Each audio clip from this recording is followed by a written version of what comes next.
KP Limited has provided the following information. Estimated monthly sales अप्रैल, मई, जून, जुलाई, अगस्त, सितंबर, और ये rupees in lakhs दे रखे हैं। जीपी रेशियो 20%, तो सेल्स में से जीपी माइनस करेंगे तो 80% कॉस्ट ऑफ गुड्स सोल्ड आ जाएगी। Cost of goods sold is paid in next month, जिस मंथ का है उसके नेक्स्ट मंथ उसका पेमेंट करते हैं। सेल्स क्रेडिट में है और क्रेडिट पीरियड 2 महीने का अलाउ करते हैं। 2 महीने बाद क्रेडिट सेल्स का पेमेंट मिलता है। Indirect expenses are paid in the same month, जिस मंथ का है उस मंथ में, और आपको जून, जुलाई, अगस्त, सितंबर हर महीने के इनडायरेक्ट एक्सपेंसेस दे रखे। Dividend amounting to ₹3 lakh will be paid in the month of सितंबर। कैश बैलेंस 1 जुलाई 1.5 lakh. Company has to maintain cash balance ₹1 lakh. If there is cash balance deficit in any month, company would take a temporary short-term loan, and if the cash balance exceed ₹2 lakh per annum, then company would invest for short-term excess amount of ₹2 lakh. मतलब 2 लाख से ज़्यादा balance हो गया तो जितना 2 लाख से ज़्यादा है उतना हम इन्वेस्ट कर देंगे, और अगर 1 लाख से कम बैलेंस हो गया तो जितना कम पड़ रहा है उतना हम लोन ले लेंगे। Ignore interest on short term loan and short term investment. आपको कैश बजट बनाना है 3 महीने का, जुलाई, स्टार्टिंग फ्रॉम जुलाई, मतलब जुलाई, अगस्त, सितंबर, 3 महीने का कैश बजट बनाना है। पहले हम बनाते हैं वर्किंग नोट नंबर 1, मंथ। आपको यहाँ पर डिटेल दे रखी है अप्रैल से सितंबर तक की। अप्रैल, मई, जून, जुलाई, अगस्त और सितंबर। हम हर महीने का कॉस्ट ऑफ गुड्स सोल्ड निकालेंगे, और कॉस्ट ऑफ गुड्स सोल्ड है कितना? सेल्स का 80%, क्योंकि जीपी रेट 20% है तो सेल्स का 80% कॉस्ट ऑफ गुड्स सोल्ड। अप्रैल की सेल्स है 10 लाख, तो cost of goods sold 8 lakh. फिर 12 का 80% 9.6 लाख। फिर 15 का 80% 12 लाख। फिर 10 का 80% 8 लाख। फिर 13 का 80%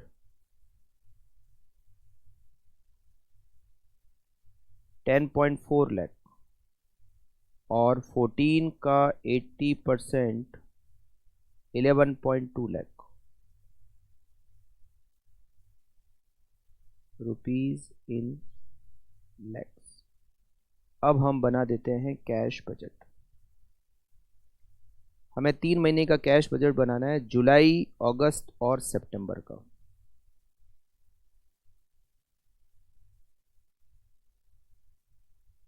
rupees in lakhs, July, August, September. Opening balance हमें यहाँ पर 1 जुलाई का बैलेंस दे रखा है 1.5 लाख, 1.50 लाख। सबसे पहले हम रिसिप्ट लेते हैं, क्रेडिट सेल से रिसिप्ट। यह दे रखा है 2 महीने का, 2 महीने से पेमेंट मिलता है। इसका मतलब जो सेल हमने मई में की थी उसका पेमेंट हमें जुलाई में मिलेगा। मई में कितनी सेल्स की थी? 12 लाख, और पूरी सेल्स यहाँ पर क्रेडिट सेल्स है, तो मई में सेल्स की थी 12 लाख, ये पेमेंट हमें जुलाई में मिलेगा। जो जून में सेल्स की थी 15 लाख, उसका पेमेंट अगस्त में मिलेगा,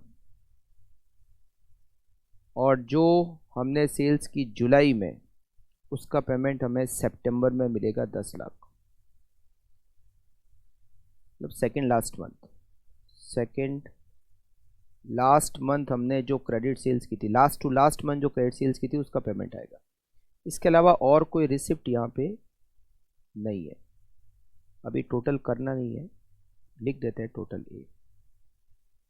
अब यहाँ पर करते हैं B, payment, cost of goods sold. Cost of goods sold का पेमेंट नेक्स्ट मंथ करते हैं। इसका मतलब जो लास्ट मंथ की कॉस्ट ऑफ गुड्स सोल्ड है उसका पेमेंट करंट मंथ में होगा। जून की cost of goods sold 12 lakh, उसका पेमेंट जुलाई में। जुलाई की कॉस्ट ऑफ गुड्स सोल्ड का पेमेंट अगस्त में, और अगस्त की कॉस्ट ऑफ गुड्स सोल्ड का पेमेंट सितंबर में। इसके अलावा इनडायरेक्ट एक्सपेंसेस दे रखे हैं। इनडायरेक्ट एक्सपेंसेस जिस मंथ के होते हैं उसी मंथ में उसका पेमेंट करते हैं। तो जुलाई के 1.2, अगस्त के 1 और सितंबर के 1.30। तो देखिए सेल्स का हो गया, जीपी का हो गया, इनडायरेक्ट एक्सपेंसेस हो गया। डिविडेंड 3 लाख हमें सितंबर में पे करना है। डिविडेंड पे करना है कौन से मंथ में? सितंबर में। 3 लाख का डिविडेंड सितंबर में पे करना है। इसके अलावा और यहाँ पे कोई पेमेंट नहीं है, तो ये कर देते हैं टोटल बी। Total B. फिर आएगा closing balance, A minus B. Add loan taken, जरूरत पड़ी तो लोन लेंगे, लेस इन्वेस्टमेंट, सरप्लस होगा तो इन्वेस्टमेंट करेंगे, और फिर क्लोजिंग बैलेंस आएगा। क्लोजिंग बैलेंस पहले जुलाई की टोटल ए करते हैं तो ये आता है 13.50। ये करते हैं तो 13.20। 13.5 माइनस 13.2 ये आ रहा है ओनली 0.3, जबकि हमें मिनिमम कितना बैलेंस रखना है? 1 लाख का, जबकि 30,000 का ही बैलेंस हो रहा है। तो हम 70,000 का लोन लेंगे, इन्वेस्टमेंट नहीं करेंगे, लोन लेंगे, तो ये 1 लाख का बैलेंस हो जाएगा। 1 लाख से कम बैलेंस होते ही लोन लेंगे कि बैलेंस 1 लाख हो जाए। 2 लाख से ज़्यादा हो गया तो इन्वेस्ट करेंगे। ये 1 लाख रुपए अगस्त का ओपनिंग बैलेंस। 15 और 1 ये हो गए 16 लाख। 8 और 1 ये हो गए 9 लाख। 7 लाख रुपए का बैलेंस हो रहा है। तो 2 लाख से कितना ज़्यादा हो रहा है? 5 लाख। 5 लाख रुपए को इन्वेस्ट करेंगे तो बैलेंस हो जाएगा 2 लाख।